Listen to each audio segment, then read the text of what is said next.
Well, hello, YX. So excited for the new year. Happy New Year. Yeah, 2020. We're in the future officially, right? The future is now. Don't the 20s just sound like we're in some sort of like we should be having like space packs and flying around to like, right? I agree. Anyways. All right, so with the new year, what do we do? Every year we make New Year's resolutions. How many of you made a New Year's resolution? A couple of you. How many of you already broke your New Year's resolution? No, all right, holding strong 5 days in, all right. Okay, so I get it. I probably didn't make them very much when I was in high school either. It was like just survive somehow was the New Year resolution.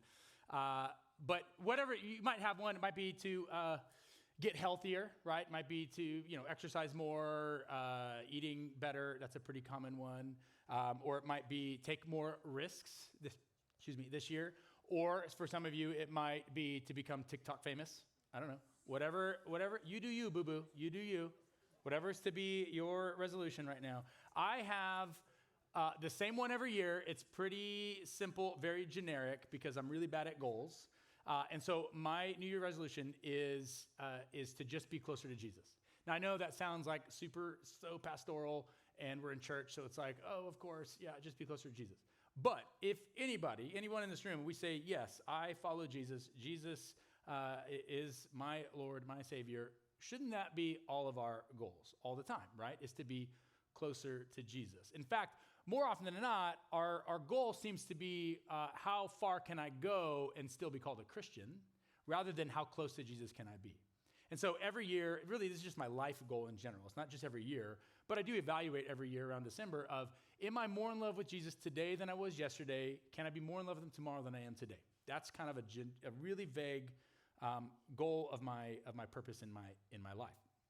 Whatever your New Year's resolution is, all of us make them because we want to have a more full, a more intentional, a more purposeful life. That's the point. Why don't we get healthy? You want to take more risks, get closer to Jesus, whatever it is. We want something to be more satisfying than the year before, right? And so I believe that a journey with Jesus offers us full life. In fact, one of my favorite things that Jesus says to us in the Bible is, he says this in John chapter 10, verse 10. He says, the thief comes only to steal, kill, and destroy. I have come that they may have life and have it to the full. This is Jesus' mission statement. This is his purpose statement. And if I were to go around and ask all of you, hey, what is full life? What is a life of abundance, of fullness, right? We would all have probably various different answers. But I think I've come up with something that I think is a pretty universal approach, that when I list these 5 things, I think if you know anybody with these 5 elements in their life, you would say, yes, they are living a full life. Or you would read these things and go, I want these in my life, then I would feel like my life is much more satisfying, much more full, and I want to live that way. And so the first thing is community. So community is people in your life that you love, that love you. It's family, it's friends, it's small group leaders. It's the people that care about you and that you're doing life with. We all want that. We all seek after that. We crave that authentic community. The second thing is purpose. This is a mission to accomplish, right? Now I get it that like your mission right now in high school is to like, I want to graduate, right? Like that's my mission, that's my purpose. I just want to pass these classes and not get grounded. But we know that we have a bigger purpose in life. Like we know that we are on earth and we exist right now in this time for something more significant, something bigger than just passing classes, right? Now, you're in that journey of discovering what that is. And as you discover that, when you get that, it's like, man, I'm really living my life more full. Third thing would be significance. It's a little different than purpose because significance is to matter. You might be doing your purpose, but no one notices. So to live with significance is to say, I'm noticed, I matter, I exist, and I'm acknowledged for that existence. We want that significance. The fourth thing would be contentment. Contentment is different than like happiness or joy. It's a sense of everything is okay. I'm okay, things are okay, even in the worst of scenarios. We still have a sense of it's okay. I'm going to be okay. We desire that. The fifth thing is what we're going to talk about today and the next couple of weeks is adventure. Adventure is something that is a thrill, is a thrilling experience, something that makes me feel alive, right? And I don't necessarily mean like an adventure always has to be like jump out of a plane, let's go bungee jumping tomorrow. Like it can be as simple as, meeting somebody new or, trying a different food, whatever it is, it's adventurous. And I would say that Jesus came to give life to the full, and part of that fullness is that he came to give you a life of adventure. Now, these 5 things are unique to every individual. They're as unique as your fingerprint. And so the way we define community, purpose, significance, all these things, the way you define adventure is unique to you. And that's the way that God has designed you. And it's part of us to discover what that looks like. And when I was young, I read these books, and maybe you've read these when you were younger, like when I was in 3rd grade. Choose Your Own Adventure books. Anybody? Right? These were like this got me into reading. Like I hated reading, and then I was like, wait, I can read a book and I get to find out the ending, or I get to choose my own ending. This would be like, you'd be in space and there'd be like an alien, and the alien, it's like you can either fight the alien or you can, run from the alien. I want to fight the alien. So I go to like page 92 and it's like, oh, you died. The alien killed you. Not a very satisfying ending. Let me go back to the other way. I'm going to run from the alien, right?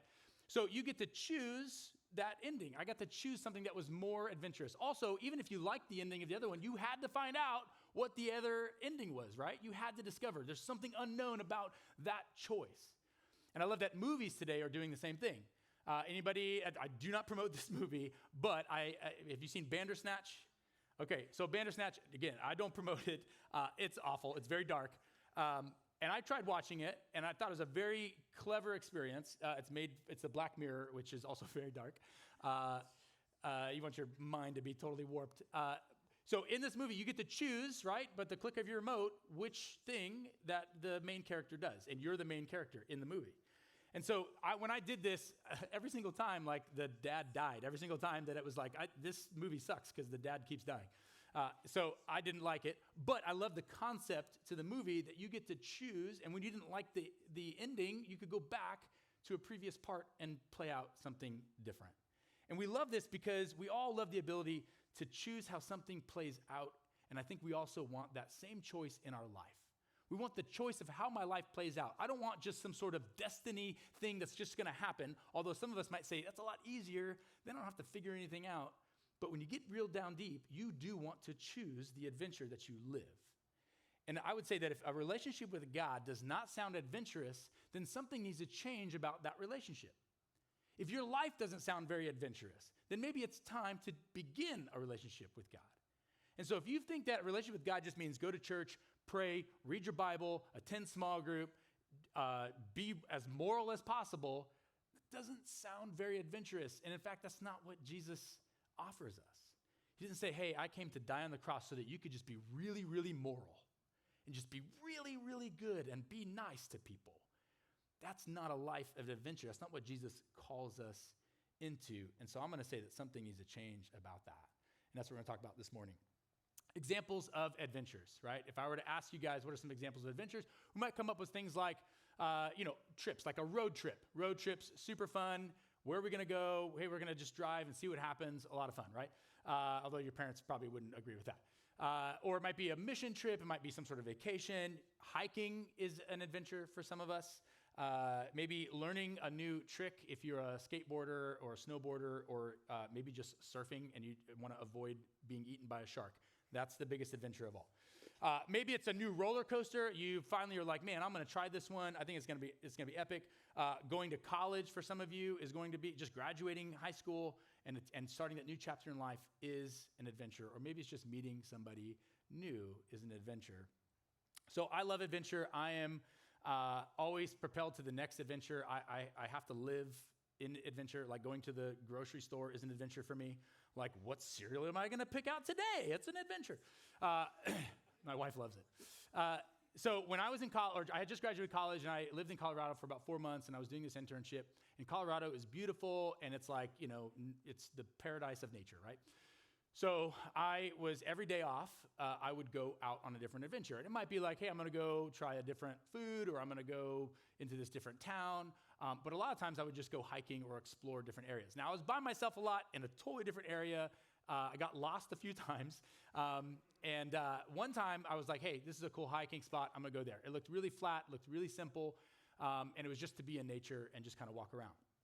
So I'm doing that, and I get to a little stream, and I'm like, this is cool. I love streams. So I follow the stream, and who doesn't love a stream? Everyone loves a stream. I get to like this little waterfall area, and I was like, this is awesome, but this is not the end of my adventure. I've only been here for like 20, 30 minutes.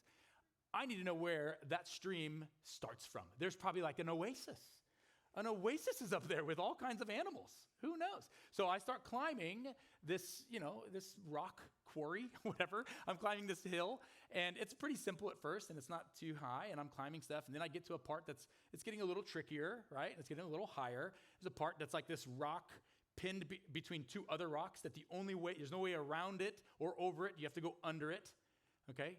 I lived. I went under it, kept going. I get to a part, it's getting steeper. I'm like now literally like, I'm basically scaling a mountain. And I get to a part where I'm like, okay, this is not the smartest. No one knows I'm here. Like I should probably turn around. It still feels really high. Finding this oasis is not my purpose in life. I'm okay just being, so I was like, okay, now it's time to go back. So I had my journal and some stuff with me, and I'm like, it's time to go back. So I started heading down the mountain, and I'm slipping a little bit. And it's like, okay, take it easy, right? But there's not a lot of things to hold on to. Keep walking. Cliff right there, right? I got to edge around.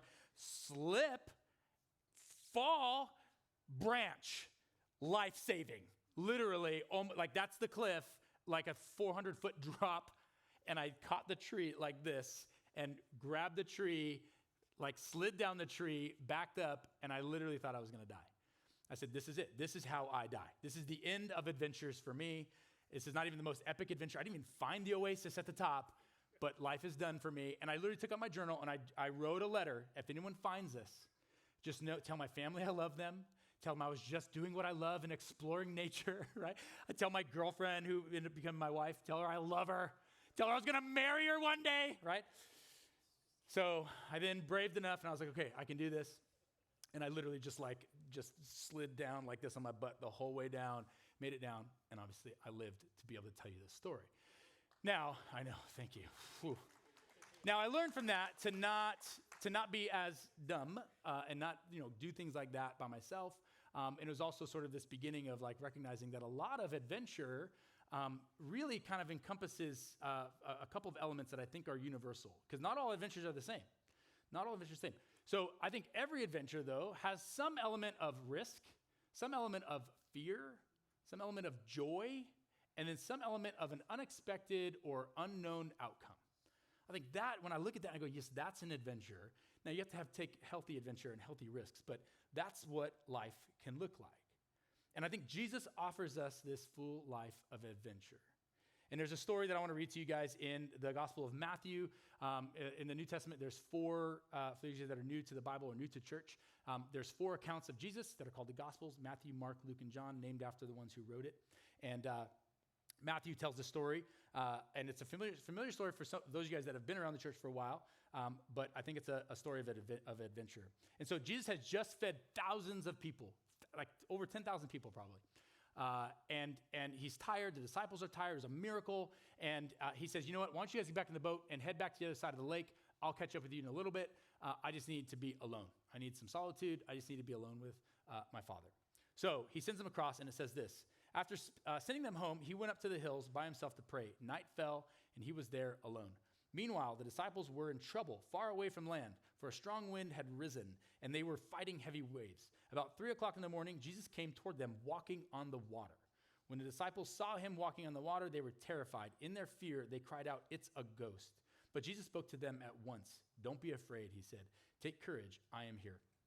Then Peter called to him, "Lord, if it's really you, tell me to come to you walking on the water."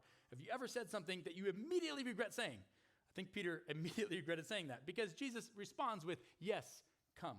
So Peter went over the side of the boat and walked on water towards Jesus. But when he saw the strong wind and waves, he was terrified and began to sink. "Save me, Lord," he shouted. Jesus immediately reached out and grabbed him. "You have so little faith," Jesus said. "Why did you doubt me?"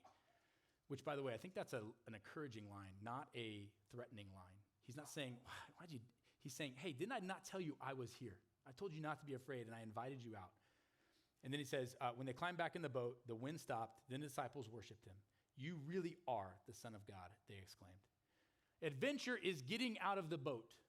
Jesus invites Peter on a life-changing adventure to get out of the boat, and Peter accepts the invitation, and he walks on water. And not only does it change his life, but it changes the other guys in the boat's life because they all said, you truly are the Son of God. But there was 11 guys who did not get out of the boat. Only one got out. The rest of them stayed in the boat. Some of us in this room are still in the boat.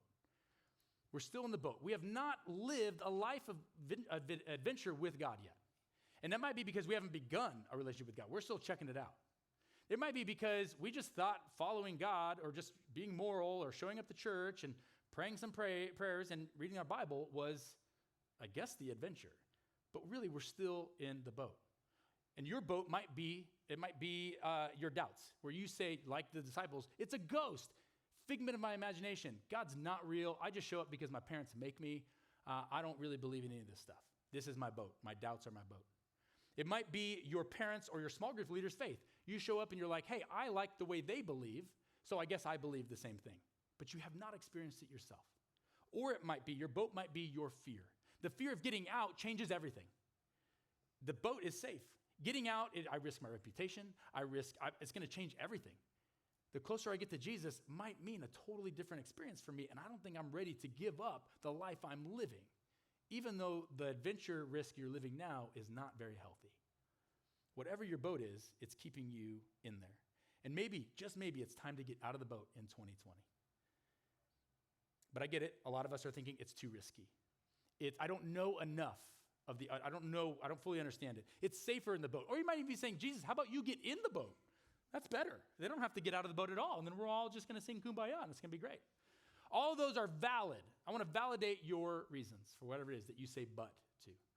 And I would say, but it is risky, but wow, it is worth it. The life, when I said yes to Jesus and got out of the boat, and the life that I live with Jesus is not filled with any regrets. It's been a life full of adventure.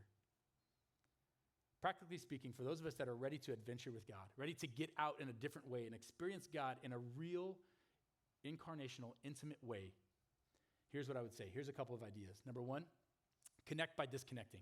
We live in a really noisy world. Our culture is so noisy, and they all want your attention, right? I mean, there is, 18 different types of social media, right? And you have to be on all of them.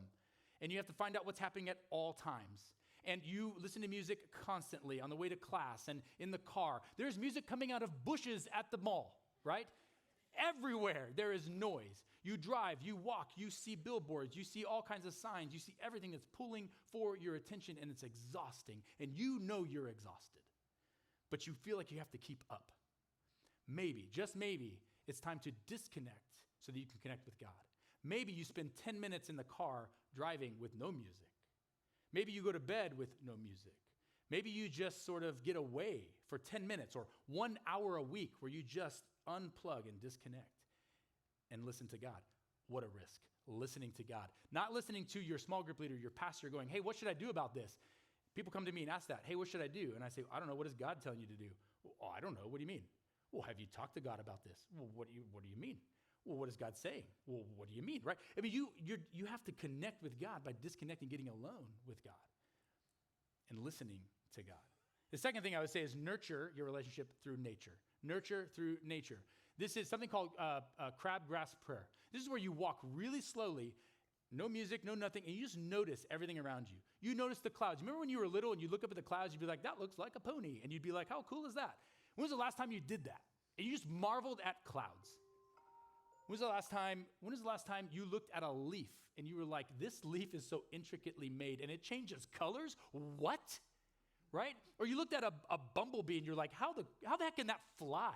It's so big and it has tiny little wings. Right? Or you just looked at any kind of, whatever it is, and you just looked at it and you said, wow, God is real and big. The third thing I would say is pray and play. What brings you most joy? What do you love doing? What's a hobby that you love? It might be just going to the beach. I don't know. It might be skating. It might be, whatever. And you just get to do that. But here's what I would say. Invite God into that. Maybe it's just playing Xbox. Maybe it is TikTok. Whatever it is that makes you go, this is so fun. just invite God into that and go, God, thank you for this. Thank you for this tool. Thank you for this moment. Thank you for this friend. This is awesome. And I'm so glad that I get to adventure into this. You've given me this tool right now. That's it. Just enjoy that moment. It doesn't have to be anything crazy profound. You just enjoy God in that moment. So an adventure includes elements of fear, risk, joy, and unknown or unexpected outcome. I would argue that a relationship, any relationship, has those same four elements. Any relationship would include fear, risk, joy, some sort of unknown or unexpected outcome. So if your relationship with God doesn't feel like an adventure, maybe it's time to get out of the boat and take a risk in 2020. Let me pray. Father God, thank you so much for this time. Thank you for this space and for everyone in this room that can respond to this challenge, to get out of the boat, to risk something new, and to get closer to you rather than how far can I go and still be labeled a Christian. God, I pray that this year would be filled with times where we can just see you, experience you in a totally different, real way. And the times that we know are going to be hard, just as Peter, when he got out of the boat and he immediately was terrified, he immediately cried out, Lord, save me, and you did. And so, God, I pray that you just become more real and bigger in this year. Praise things in Jesus' name. Amen. Thank you, guys. Enjoy small group.